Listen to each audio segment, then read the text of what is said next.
estamos aqui na Ucrânia para participar de uma conferência da Federação Batista da Europa. Nós vamos estar falando sobre tráfico humano, que é o nosso trabalho.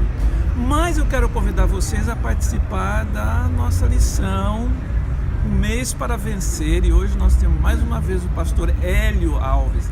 Ele estará ministrando para todos nós. Deus os abençoe. Até outro dia. Amém. Shalom. Que Deus abençoe o seu dia. Eu sou Hélio Alves, autor do livro Um Mês para Vencer. 31 dias experimentando uma vida vitoriosa. E hoje, na continuidade, da nossa meditação, eu estou aí substituindo, o pastor Vicente, que tem estado aqui todos os dias, mas está na Ucrânia agora, participando lá de um congresso, e com muita alegria nós estamos aqui para dar continuidade. Hoje, então, é o 27º dia da nossa jornada de 31 dias, portanto, faltam poucos dias, Permaneça firme, continue firme nesse propósito, em nome de Jesus. Você já deu uma olhada lá no capítulo anterior, nos tópicos, que você pode perceber a cobertura de Deus sobre a sua vida? Dê mais uma olhadinha, e declare isso na sua vida, em nome de Jesus. Hoje nós vamos aprender uma importante lição sobre a submissão. A submissão é importantíssimo para nós realmente vivermos uma vida vitoriosa diante do Senhor. O texto para a nossa leitura hoje é o texto de Romanos 13, de 1 a 6. Você não leu ainda? Dá uma pausa, no vídeo, leia esse texto, Romanos 13, de 1 a 6, para você compreender tudo aquilo que vamos dizer hoje aqui.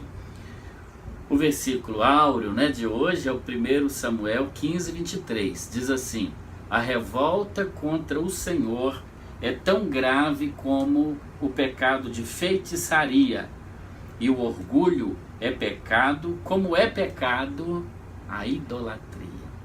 Que mensagem importante, Infelizmente, queridos, nós vivemos hoje uma geração de rebeldes, Vez por outra assistimos o noticiário na TV, dando conta da rebeldia de alunos, de estudantes em sala de aula, dando conta de pessoas que se rebelam contra autoridades, contra a polícia, pessoas que se rebelam contra os seus pais, não seguem a orientação dos pais, contra os líderes políticos, que segundo a Bíblia sempre são colocados pelo próprio Deus, pessoas que se rebelam contra a autoridade na própria igreja, contra os líderes, contra os pastores. E nós vemos então que isso é um problema grave e que muitas pessoas não obtêm vitória nas suas vidas porque não aprenderam a se submeter à boa, perfeita e agradável vontade de Deus. E o texto de Romanos, principalmente, vai dizer que nós precisamos sim, que há linhas de autoridade que precisam ser respeitadas. Isso é princípio divino.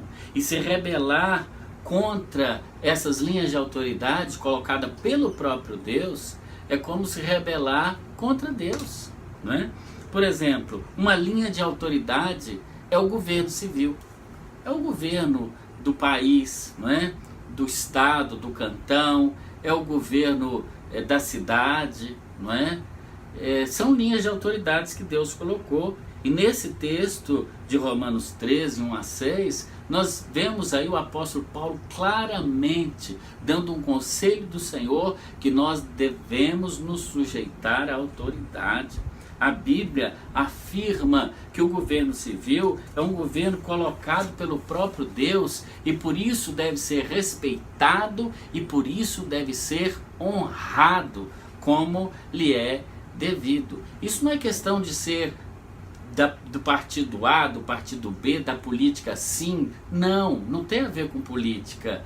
Tem a ver com figura de autoridade que deve ser respeitada. Você pode até não concordar com uma ou outra política, com uma ou outra ação desse governo.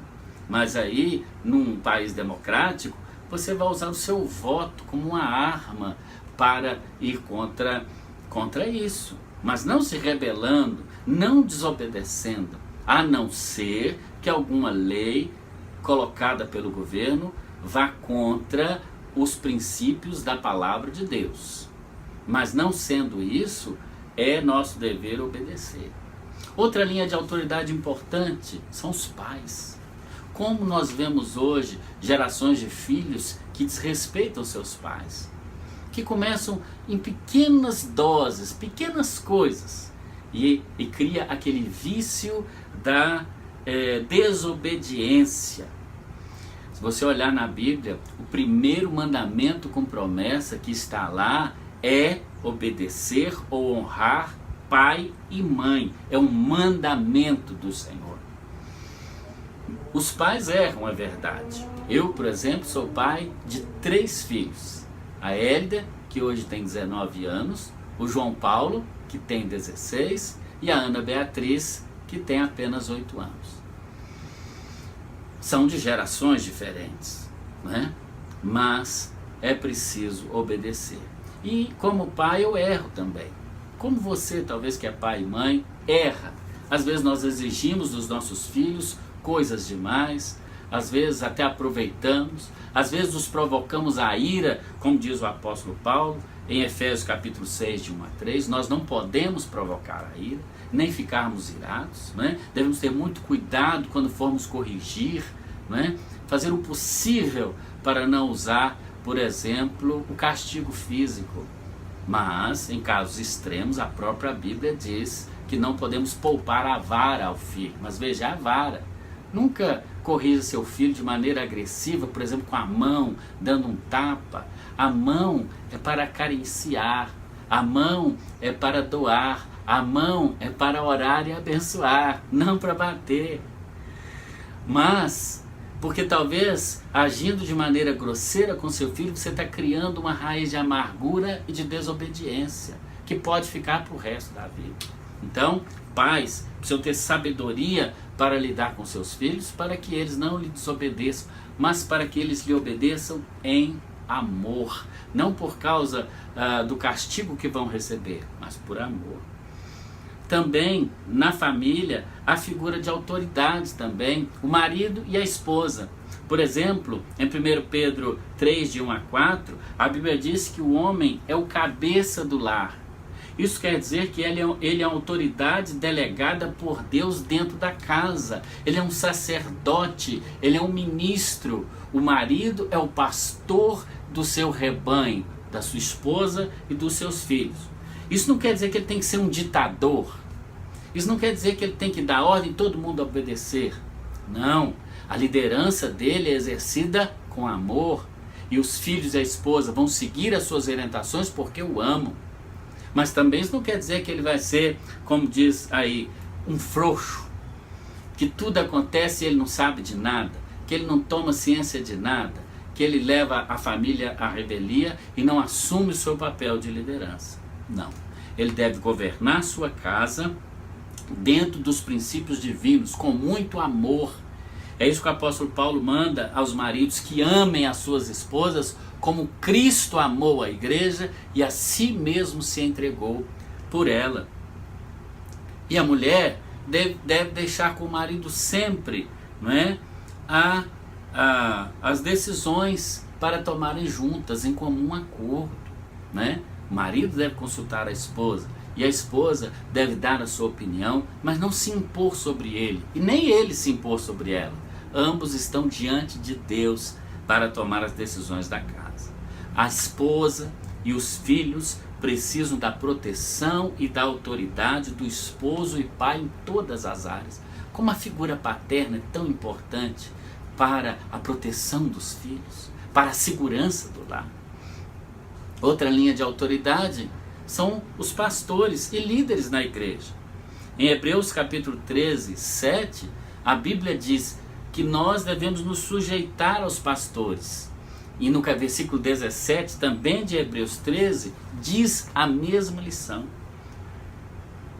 Os pastores, os líderes, têm a função, a responsabilidade de cuidar do rebanho de Deus, de dar provisão, de ensinarem, de manter a visão acesa, a visão que Deus colocou no coração dele para pastorear a sua igreja. Por isso, a igreja, que é governada, na verdade, por Cristo, mas Cristo deu autoridade aos líderes, aos pastores da igreja, e essa responsabilidade de pastorear, apacentar o rebanho, como quem vai dar conta dessas ovelhas diante de Deus. Mas é impossível, né, gente, edificar alguém que não se submete à liderança pastoral, né? Como é que uma pessoa que não se submete ao pastoreio, que não é humilde para ouvir um conselho, né? Que não é humilde para ter uma opinião, às vezes contrária àquela que ela teria, como essa pessoa também vai ser pastoreada? Quantas pessoas têm se rebelado gratuitamente contra lideranças colocadas por Deus? Fato é que nós pastores também falhamos, mas a ovelha cabe chamar o pastor com amor, dizer: pastor, esse assunto assim e assim, eu penso dessa maneira, será que não seria melhor? Não se deve rebelar, fazer motins, trazer situações, né? Na carta de Paulo a Tito, no capítulo 3:10, tem uma lição importante sobre isso. Diz assim: se uma pessoa causar divisões entre os irmãos na fé, aconselhe essa pessoa 1 ou 2 vezes, mas depois disso não tenha nada mais a ver com ela. Pastores só são pastores de ovelhas.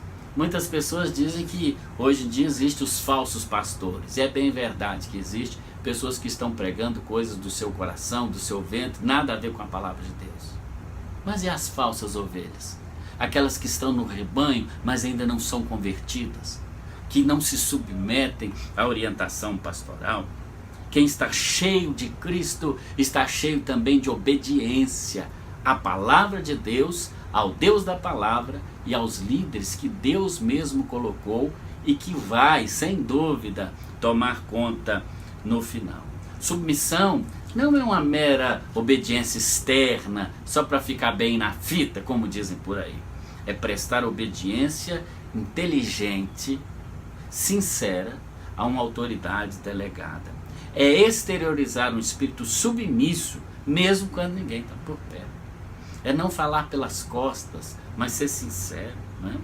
Nós nos tornamos submissos a Cristo e às autoridades quando nos convertemos, quando nós aceitamos o senhorio de Cristo sobre as nossas vidas, né? É assim que Paulo escreve aos Filipenses, no capítulo 2, de 5 a 8. Tende em vós o mesmo sentimento que houve também em Cristo Jesus, que a si mesmo se esvaziou e se humilhou, tornando-se obediente até a morte, e morte de cruz. Olha, só existe um caminho para a obediência: andar com Cristo. Cristo, Ele, que é Senhor dos senhores, Mestre dos mestres, foi obediente ao Pai.